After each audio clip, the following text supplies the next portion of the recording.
We should all rejoice because it's Friday and it's time to take a look at the meta for all the DPS in Mythic. So many of them. I don't think we've done a proper one since like the beginning of the season, and that was like very early on. Like the dust hasn't really settled back then. Now we have a clearer picture. Obviously, there's a couple of things to keep in mind here. We are looking at, you know, the highest keys done, a couple of performance points as well, like DPS, you know, utility, survivability is a big factor as well in Mythic Plus comps. So we're taking a look at all the data available and try to make like an objective, as much as we can, congregate all of that information and make an objective tier list, right? But community perception will always be... yeah, it's always gonna, you know, oh, can I get into a group or can I not get into a group? But listen, we actually don't operate that way. Sure, we have a couple of people that we run dungeons with, and funny enough, none of them are like meta specs, but what you can do is, we say this a lot, you can just do your own key if you think you're not getting into a group. Or when you do a key, the way we do it, for instance, is we actually look at what people have. So when we open up a key, thank God we have the Warcraft Logs app in game, because I cannot be bothered to like copy paste and go online and search their profile. But with the Warcraft Logs app, I can actually click on the person that's applying to the group and actually see the dungeons that they did, the raid bosses that they cleared, all of that stuff. The highest key, the fastest key, their parses and all of that good stuff. And it's way better to kind of grasp how strong that person is, how likely it is for that person to do well in the key, and so on and so forth. And I think that's a much healthier way to approach, you know, getting people in and kind of dispelling this community perception. Yeah, it's basically, we do that when we're like trying to get like higher and higher keys, because we need to like have some people that are a little bit in the know-how on what they're doing. So with Warcraft Logs companion app, it's really easier to see a lot more detail, much more detailed than your average, you know, WoW interface showing their IO score, which, okay, that could be, you know, real or not. But in any case, you check the link in the description, you download Warcraft Logs companion app, it will help out a ton. Apart from just checking out the people that are joining your group, you can also track your performance and compare yourself to others. It's really, really cool. Thank you, Warcraft Logs companion app, for sponsoring the video. Now let's get into it, because we have a lot to discuss. There's a lot of melees. Okay. And range. It's not only melees, man. Let's start it off with Affliction Warlock. And Affliction Warlock is one of those specs that is potentially going to be very good, but so far it's 21s and 22s. It's suffering a little bit, 21, 22s. I mean, we're kind of waiting for the 10.1 rework to get a little bit more oomph into it. We'll see how it is, but as of now, it's actually one of the least performing specs. Yeah, we have to place it in D tier just purely on what we see on the logs. I know Affliction can do very, very well. They, again, we're looking at 21s and 22s as an average of clearance here. Yeah, waiting for those changes to get them good, right? Not gonna sit too much on all of the specs because there's a lot to go through. Arms Warriors. Now, Arms Warriors are looking better than Affliction Warlock, obviously.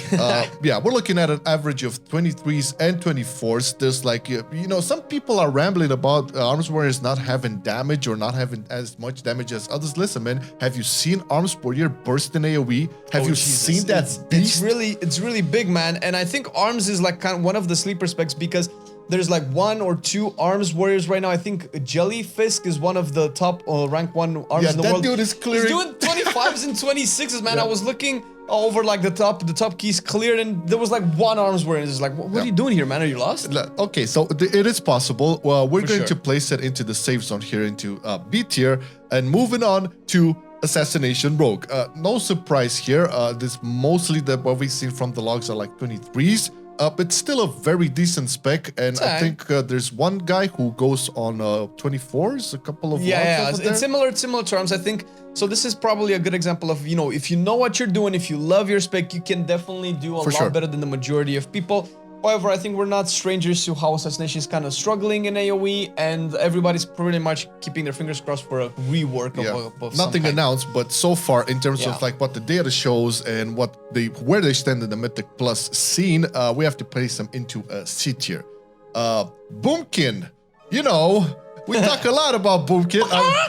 This is chicken. Listen, guys, we've got like shit on a lot when we always predicted that Boomkin is going to be S tier, regardless of what. But what tier is it actually in the end? I don't know. We'll see. We'll see. Well, first off, let's see what keys they're clearing. So they are doing 26s, 25s, and 26s on average, and this is one of the highest one of the highest spectrum you can look for in, at least from the range DPS. Well, without actually spoiling most of it, Balanced Druid is in the top teams that are clearing the highest keys as of now. Not together, sure, you don't stack Balanced Druid, but it is doing really, really, really well, and it actually has received a lot of quality of life changes this patch, and is looking like a fun spec and one that can pump, man. And we have to place it into S tier. Okay, there's no surprise. I know, what a shock. It's Shocker. Super giga damage. It's a Druid. Come on.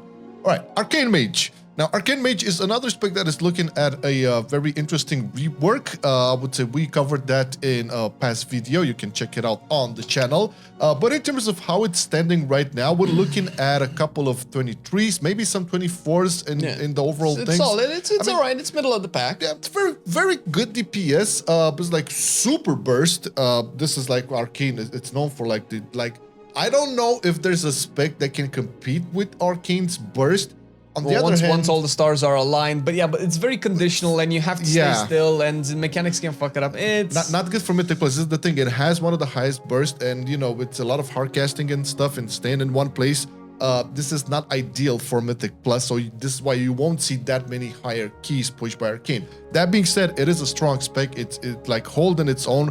I think it's fair to put it with Arms Warrior here. Yeah, it's probably doing a little bit better overall than Arms, yeah. Okay. Next up, we have Beast Mastery Hunter, and they are clearing on an average 24s. Yeah, they're doing all right. Decent enough, I would say. I think they traded a little bit of their boss damage from Season 1, which I don't know if I'm particularly a fan of, because it was nice to know that you have a niche, but it does have more consistent damage across the board, and it's still a Hunter. It is, let's say, Mr. and Mrs. Consistent. If you want to just have a chill time and you want to, do keys, you can definitely do it, and Beast Mastery is actually performing a little bit. It's kind of like ballpark average still, almost but I think it's better than Arcane and we can place BM Hunter in the front of B tier, like very close to becoming an A tier.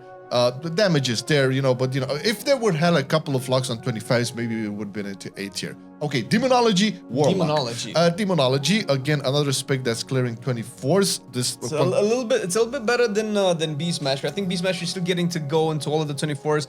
Overall, Demonology Warlocks have cleared more. I mean, if you look at the top rankings, locks.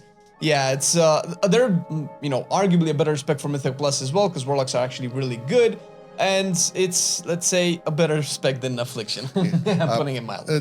But again, you also have Distro Lock over there, which we'll get to, obviously. So we're placing this into A tier as opposed to like BM remaining into B tier, because there's a lot more comps running Demo Locks than BM Hunters. This is one pushing thing. A little bit higher than BM as well. Performance-wise, you can see like damage can be a little bit higher on Demon Warlock. Depends on the dungeons, depends on the pulls. There's a lot of factors influencing that.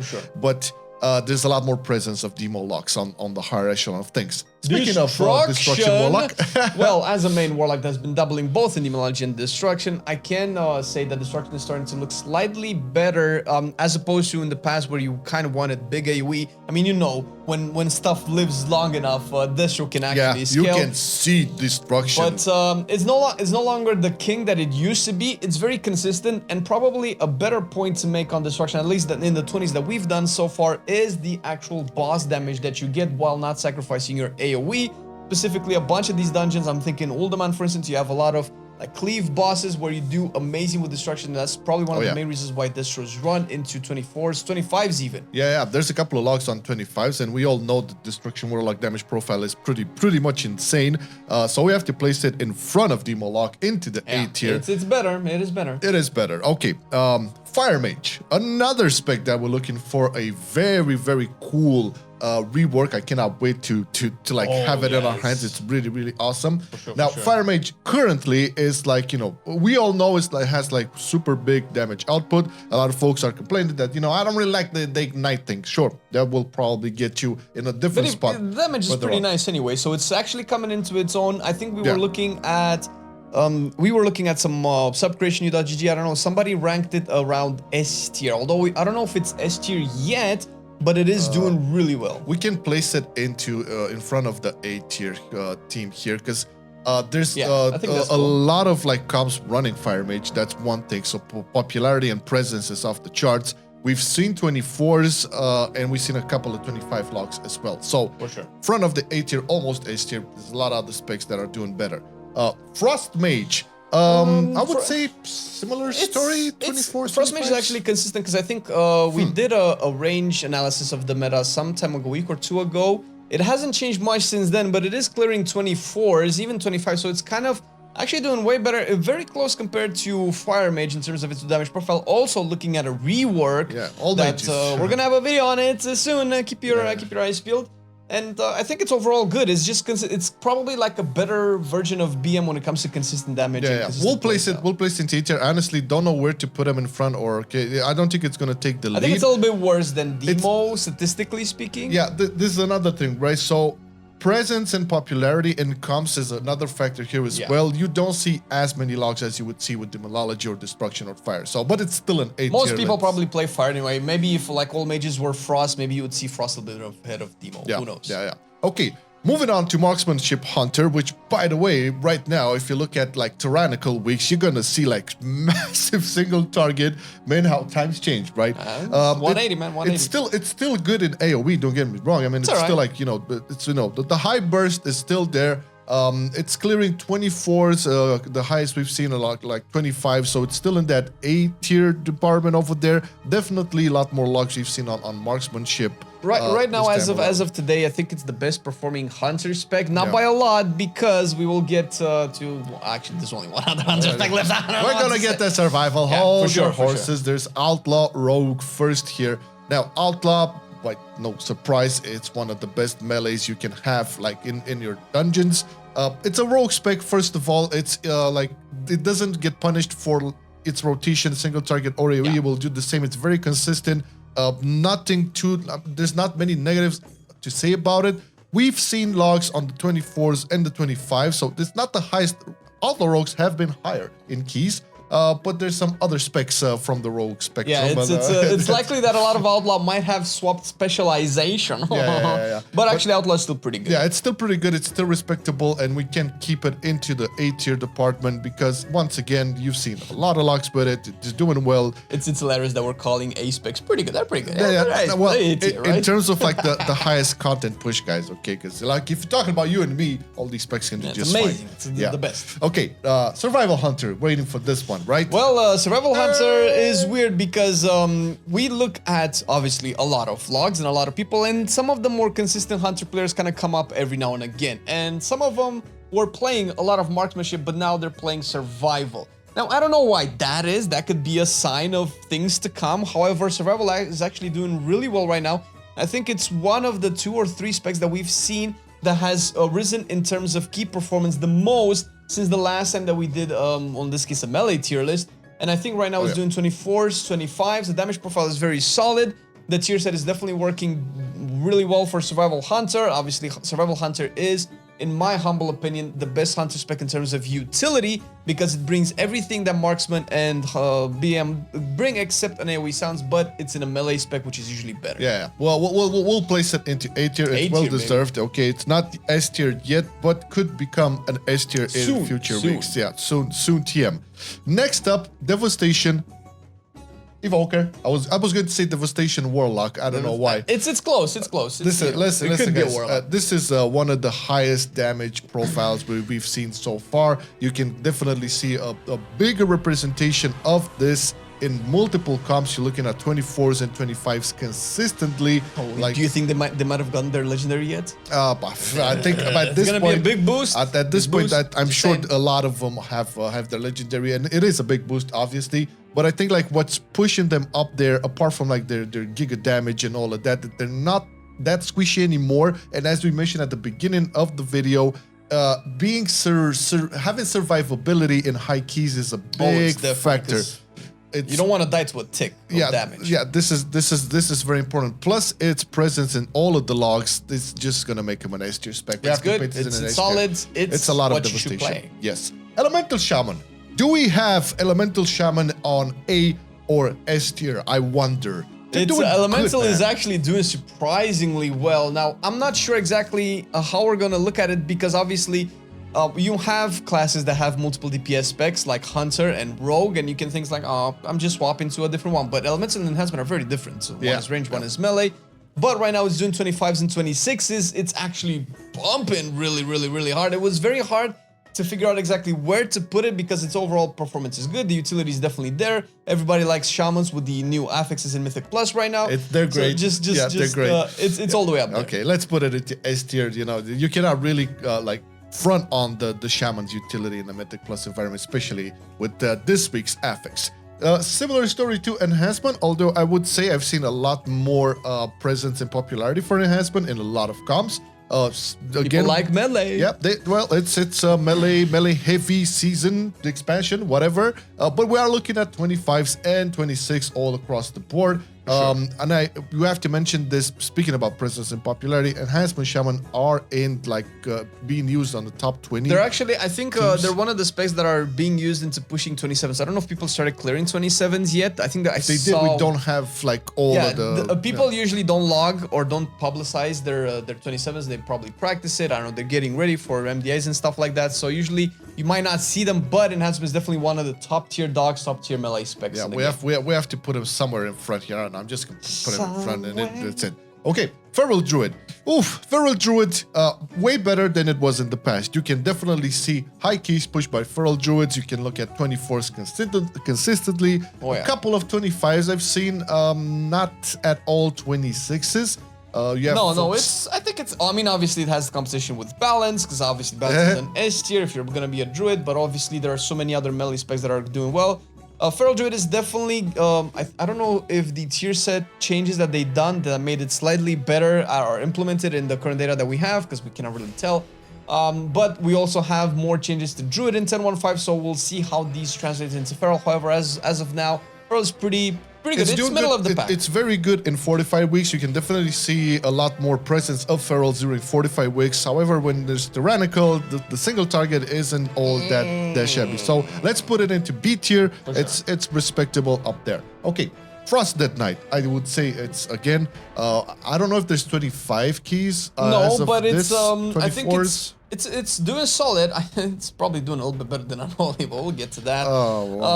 Which I guess it's great. Last time Frost was good was probably end of Sepulchre or end of Shadowlands, and it was a weird time to play Frost because it was very specific. But I think now Frost DKs can actually do keys a little bit more relaxed. You can play Obliteration. It's not as restrictive. Sure, Frost might still need some changes in the future, but right now it's actually doing good numbers-wise. And maybe if you're a Frost DK, maybe that's all that matters. But top Frost DKs are pushing 24s, maybe soon 25s. Yeah, I think I've actually seen a couple of at least 2 or 3 dungeons more under 25 than Feral. So this is important to place them. I'm gonna place them here next to BM Hunter because their popularity and presence not yet there. This is due to like things like the playstyle is a little bit probably like a couple of melees that are coming up next. Yeah, the melees are coming up. Sure. Okay, Fury Warrior. I think this is one of the melees that is coming up. Okay, for sure. Fury Warriors. This is again another spec that you can see in the range of 26 keys being pushed.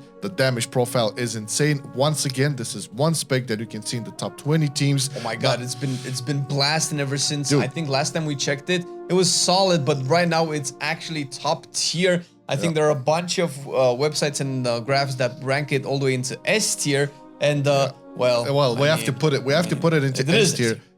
Listen, it's like super damage, super tanky. By the way, very consistent, super mobile. Fat two-handers, man. And again, we cannot stress this enough when we're talking about pushing the highest keys. Survivability for these DPS is a key factor. Remember that. For sure. Havoc Demon Hunter, again another spec that is looking at 26s, 25s on average, but very similar to Fury. Yep, it's up there. It's you could argue that Fury does a little bit more damage, but Havoc brings more valuable utility. Well, Boomkies will be happy running with you know Boomkies love them Havocs, man. Because if you want that Chaos brand, and it's basically like Devastations will love that as well. It's not like part of like the top 20, but it's very close up there. So we have to put it into an S tier as well. S tier for sure. Because what do you know? It's very melee friendly this season. I don't know why.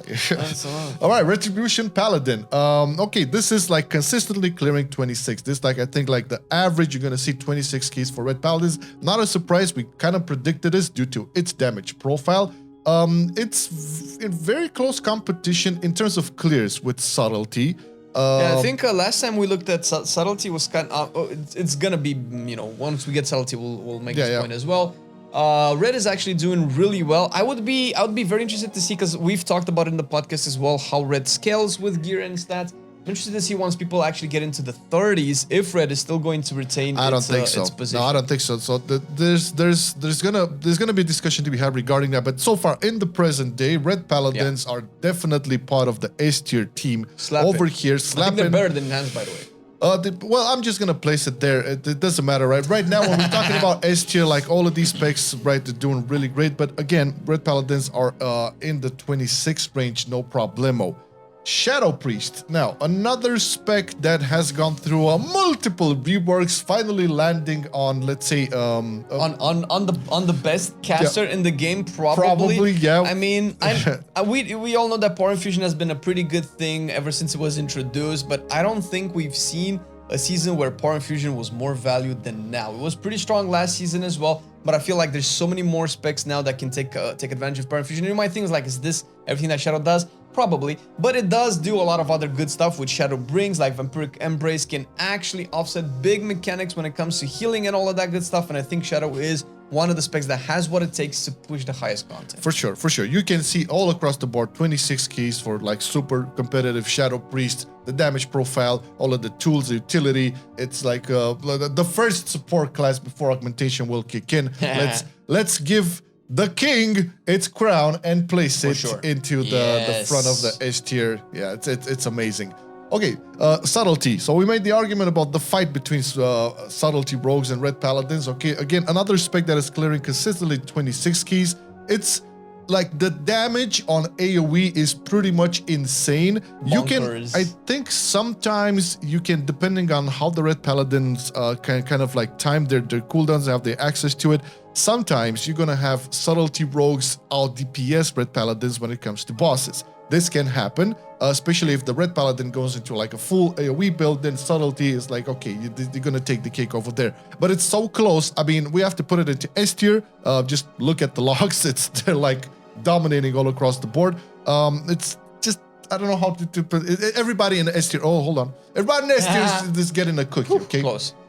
Unholy Dead Knight. Sad stories indeed. Unholy Dead Knight. Not as much as S tier. Yeah. Listen, this is 23s for the most part. It's not that popular. We've seen a lot more logs for Frost Dead Knight than Unholy Dead Knight. A lot more comps running Frost rather than Unholy, which is, I don't know, man. It's the kit, I feel for the kit for Unholy is really good for Mythic Plus. Sometimes you can talk about like tuning numbers and stuff. It's really good on boss fights. This is one of the things they excel at, this specifically Tyrannical Weeks, a lot more presence there.